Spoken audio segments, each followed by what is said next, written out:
Frank, good to see you. Thanks for giving us a little bit of your time.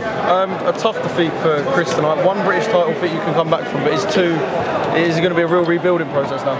Look, you know, we'll see what happens afterwards. It was a very competitive fight. You know, he started off well, and I think he lost a little bit of composure during the fight. But it was a fantastic win for Ashley. He done what he had to do, and certainly everybody here was very, very, very well entertained in a real tough, hard-fought contest. Yeah. How many British champions have you had? Is that something you know now? Oh God, I couldn't even tell you. I've been doing this for 102 years now, so it's a lot. I'm just wondering, watching you promote another British title fight. Moses Itauma, he looked kind of a bit frustrated that he had an opponent who couldn't give him a lot more. Is he due like a really big step up? I think, look, you know, whoever, he's a young guy. He's just, was he 19 a few months ago, and he's a very, very powerful guy. He's got fast hands, he's strong. Doesn't matter who he hits, if he catches you, he's going to hurt you. And that's exactly what he did. And we will obviously keep trying to step him up, or we will step him up, but he responds to it. It's just as simple as that. Yeah. And he's learning his craft, and he did what he had to do. We'll have him out again in May, and hopefully it'll be somebody who can give him more of a test. But as I say, if he catches you, you're gone. Frank, what sort of names do you put Moses in? I've got to tell you something. If he'd have had a couple of 10-rounders, and I don't mean 10 rounds under his belt, but been in fights that he's training for 10 rounds, I'd put him in with nearly any of the Brits, except for the top guys, any of them. Just away from this, I'm sure you've seen the reports today. Zhang Wilder on the 5v5. What can you tell us? I've got nothing to say about it. Shouldn't have been out. Frank, on the broadcast, it was announced that Denzel Bentley's fighting Danny Dignum next. Sorry, say again? So on the broadcast, Denzel Bentley was announced that he's fighting Danny Dignum next.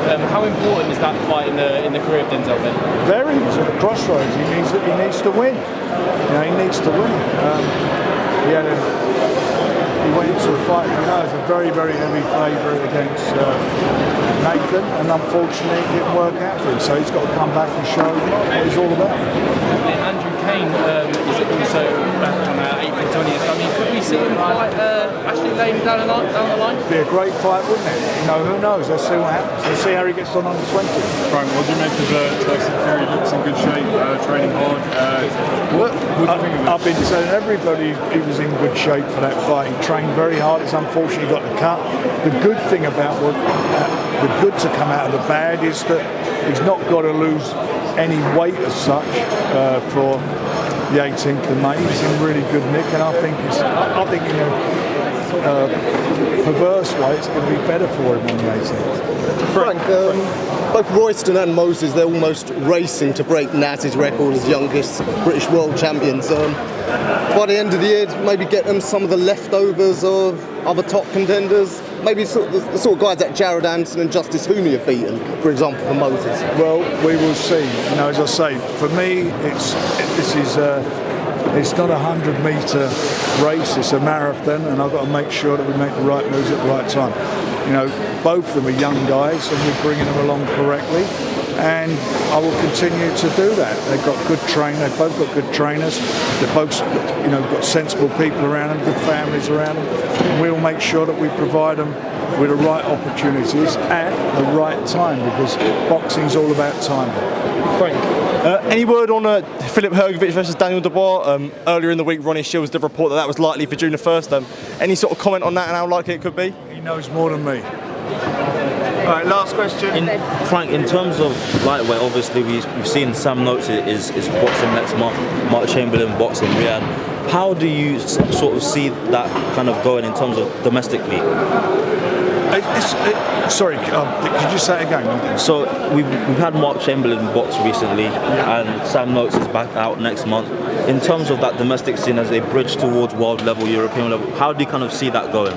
I see that as a fight happening, I believe, by the end of the year, and I think it's going to be something extra special. They're two really good young contenders. I think both of them have got the ability to win world titles, and I would like to see it be for a significant title or a final eliminator for a world title. I generally think it will happen, and I think you're going to get a cracking fight out of it because they both are quality fighters.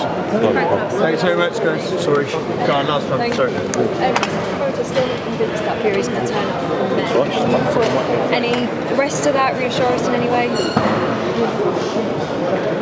I'm going to be there, and I'm not going there if Tyson's not going, so I'm going to be there, so he'll be there.